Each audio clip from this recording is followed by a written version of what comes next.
This is hands down the craziest way to make money I've ever seen. Two programmer brothers came up with an outrageous plan to make $10 million in just 1 millisecond. But the investor backing them was even crazier. As soon as he heard their idea, he wired them a massive investment on the spot. So, what was the plan? The brothers wanted to build a 1,000-kilometer-long fiber optic cable running in a perfectly straight line between the stock exchanges on the east and west coasts of the US. The goal? To reduce data transmission delay to just 16 milliseconds, a full millisecond faster than any other telecom provider. Now, a millisecond means nothing to a human, but in high-frequency trading, that 1 millisecond means beating everyone else to the lowest price. Even a 1-cent difference per share can generate massive profits. For example, if you buy 1,000 shares, you make $10. And when you're executing 200,000 trades a day, that adds up to $2 million.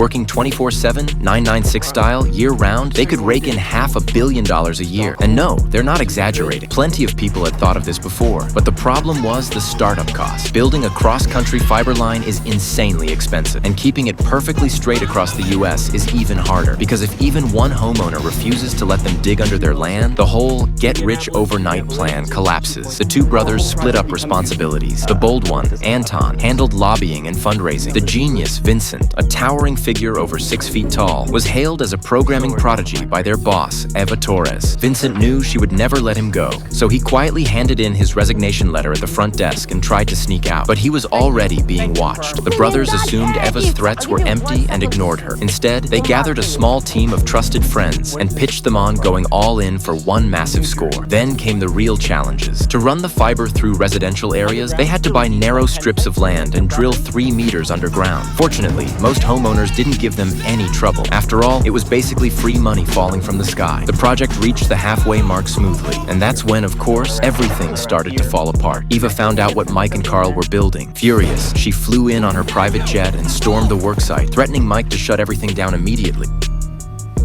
Now you have to pay. She had just invested a fortune into microwave signal towers, hoping to reduce latency using wireless transmission. But fiber optics are faster and more reliable. If their line got completed, no one would use her microwave network and she'd lose everything. And then, just as tensions peaked, shocking news hit. Carl had been diagnosed with terminal stomach cancer. He was dying. You can live a mostly productive life.